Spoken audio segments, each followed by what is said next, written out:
A lot of people wanted to know what's the deal with the Govee Immersion, so that's what I'll be telling you guys today. And I'll also be answering the question as to why I don't have it top mounted like you see in all the advertisements, and really explaining something that I think Govee really failed at advertising, because I think a lot more people would be interested in this product if they knew this. So smack a like on this video, because we're getting to the point right now. So essentially, this is a fantastic product, but before we get into the nitty-gritty of everything, I want to make sure you guys kind of understand what you probably came here for. Why don't I have the camera at the top? Well, simply put, you can put it underneath the television. So here you have my current setup. As you see, it's basically like an L bracket of sorts. It attaches to wood really wonderfully, which means it can go underneath the TV just fine, underneath the media console, not obstructing the path of the television. And the camera itself will point up at the TV like this, and then you have an app that'll let you dial in and calibrate the camera. And again, it doesn't get in the way, and I think it's absolutely wonderful that you have this ability here. Now, taking a quick look at the back, the wires you will have to twist odd like this just to make sure that they fit onto your TV, because you don't want your wires obviously poking up over the frame of the television, getting in the field of view. So you're going to have to be a little creative with how you move your wires around, but it's really not that difficult. And as you guys can clearly see, it goes around the entire perimeter of the television, which is absolutely fantastic. But as you guys see, the wires can get a little funky, so just be mindful of that. It does come with a control box, which is I put on the back of the television here, as you guys can clearly see, which I think works really well because I'm just using everything from the app anyway, so I don't really need to focus too much on the controller box. But if you wanted to, you could place this somewhere else and kind of have an alternative mounting solution. Okay, so now that we've covered that, what's the big deal? What's making this one of the better products you can buy for backlighting for your television? Well, the $73 price tag doesn't hurt. I mean, it's $73.99. But I mean, after taxes, it's again way cheaper than the Phillips Hue.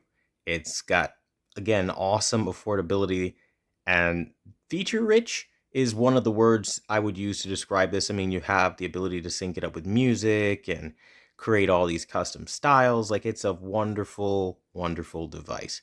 So if you don't have one, you're definitely going to want one. But I want to dive on into the app to kind of show you guys what it's capable of. Okay, so in the app, you have this calibration section right here, right? So we click on calibration, and it's basically just going to look at the screen. You're going to click ready. Once you click ready, you have the ability to go for either the bottom or the top arrangement. Now, if you want the ugly top arrangement where the camera is in the way, go for it. I chose the bottom arrangement. Now, as you see here, you can attach it literally underneath your television. I chose to do it underneath the media console because I felt like that was less of a problem for me and how I have everything set up. So as you guys can clearly see, they've already thought about the positioning of the camera. They just failed to implement that in their advertising, which I think was an egregious error on their part. So we're going to hit confirm.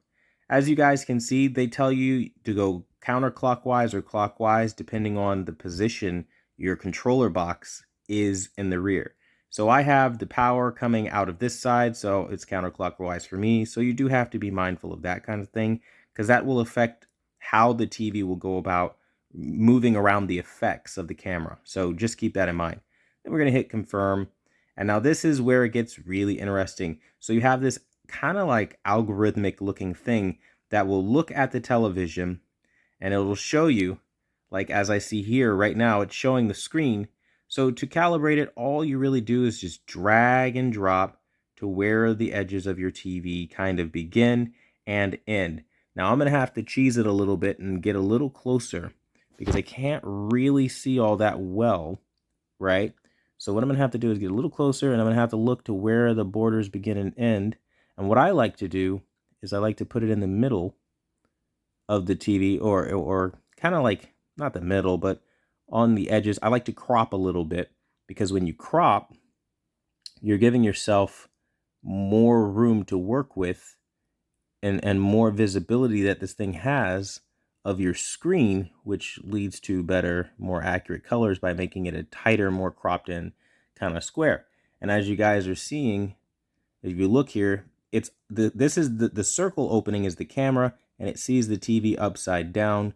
So it would obviously be way more accurate if I had it closer, but the way I have it, I think works just fine. As you guys can see, they give you this little algorithmic box. But what's great is, let's say that's not enough, you can click next, and it'll actually give you little fine point adjustments here, where we can go in then and say, I want this edge kind of pulled out a little bit more, and I want this edge pulled out a little bit more. And you can do that all around. So if you feel like you're not getting the kind of color coverage that you want out of your Govee light, you can get better color coverage just by doing that. You hit submit, and that's basically it. You're pretty much done with this process. And then you have the option to do part or all, then game or movie, raise or adjust the saturation and all that. And I'll just give you a little rundown and tell you, part is where the dynamic lights kind of come into effect. So like when things are moving on the screen, it'll move and adjust in accordance like with what's happening here. The best way to explain it is to show you guys in real time with this example here. As you see Batman kind of flying around, you see the colors moving around. If I go to movie, or not movie, if I go to all, what all is going to do is just select one solid color, as you guys see, and use that solid color as the base. You see that? So it's just one solid color versus a bunch of different colors that kind of go off around the screen and kind of try to give you more dynamic lighting. It's for somebody who wants a little bit less of an effect. So I think that's kind of where tomato, right? It choose your poison kind of thing. But either way, I think this is really cool. Now, as I was saying, you do have other options. You can go in and play with obviously music and color, and there are so many options. It's a very feature-rich device, and I think honestly, if you are talking about value and you're talking about just having the best experience, there's no doubt that this Govee backlight system is going to be the best for the money. And if you're doubting that, don't, because what I've seen out of it has been absolutely incredible.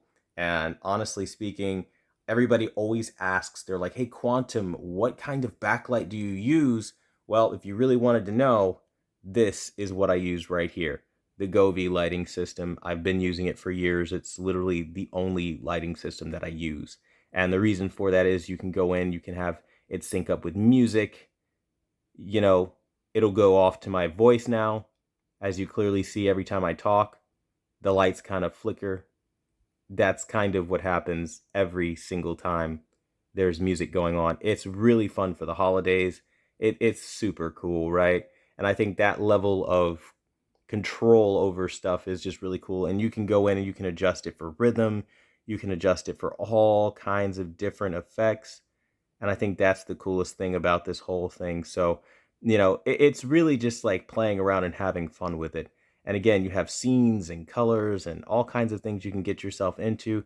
So yeah, that's basically the long story short as to what makes this app and what makes this device so fantastic. Now, again, I'm not shooting this the best way possible, but I just wanted to get this information out to you. Video's a little longer than I would have liked it to be, but it's pretty thorough, so I'm feeling pretty good about where we are right now. But if you have questions or more questions, definitely ask in the comment section and I'll help you out however I can. But essentially, you don't need to top mount it. It can be bottom mounted. Nobody has been really driving that home the way they should. So I just kind of wanted to put this out there and answer some of the questions that I was seeing. That being said, I want to thank you guys so much for watching the #1 brand in honesty. Until the next video, get this, it's pretty awesome.